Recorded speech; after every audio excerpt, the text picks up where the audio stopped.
एक समय की बात है, एक ऐसे जंगल में जहाँ घास का स्वाद पुदीने जैसा था और बारिश नन्ही बूंदों के बजाय बुलबुलों की तरह गिरती थी। वहाँ पिप नाम की एक गिलहरी रहती थी।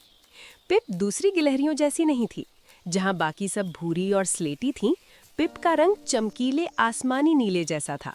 और जहाँ सबकी पूंछ झबरीली होती थी, पिप की पूंछ की नोक पर 3 बड़े सफेद डॉट्स थे। कभी-कभी पिप थोड़ा उदास महसूस करता था। वो सबकते हुए कहता, मैं दूसरों जैसा नहीं दिखता।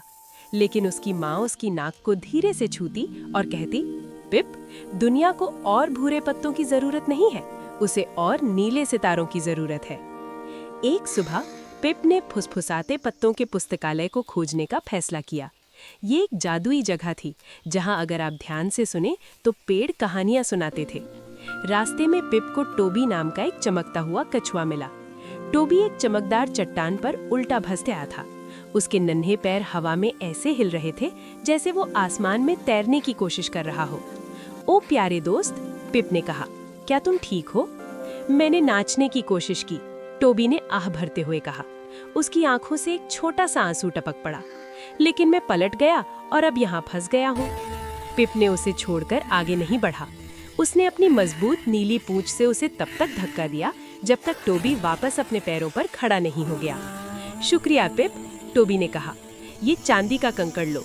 जब भी तुम कोई नेक काम करोगे, ये चमकने लगेगा। पुस्तकालय तक पहुंचने के लिए पिप को धैर्य के मैदान को पार करना था।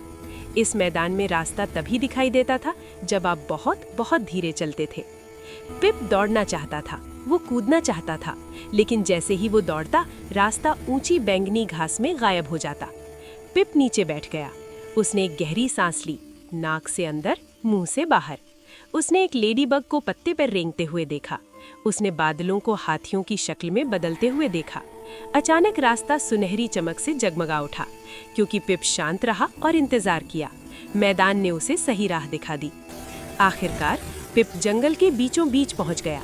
यहाँ के पेड़ विशाल थे और उनके पत्ते मखमल जैसे कोमल थे। जब हवा चलती तो पत्ते सरसराते नहीं थे, वे कहानियां फुसफुसाते थे।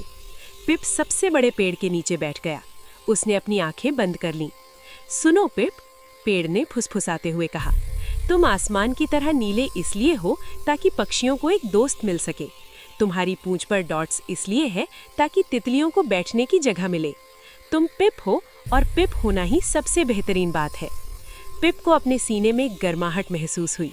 टोबी से मिला वो चांदी का कंकड़ इतना तेज चमकने लगा जैसे उसने अपनी हथेली में एक छोटा सितारा पकड़ रखा हो। पिप धैर्य के मैदान से वापस आया और टोबी कछुए को हाथ हिलाकर अलविदा कहा। जब वो घर पहुंचा तो उसने अपनी माँ को अपने पूरे साहसिक सफर के बारे में बताया। माँ, पिप ने अपनी डॉट्स वाली पूंछ हिलाते हुए कहा, मुझे खुशी है कि मैं नीला हूँ। मुझे भी, माँ ने मुस्कुराते हुए कहा। उस रात पिप पुदीने वाली घास और चांदी के कंकड़ के सपने देखते हुए सो गया। वो जान गया था कि दयालु होना, धैर्य रखना और खुद जैसा होना इस जादुई जंगल में रहने का सबसे अच्छा तरीका है। Thank you for watching. We had so much fun. Please come back soon. Please subscribe. Bye.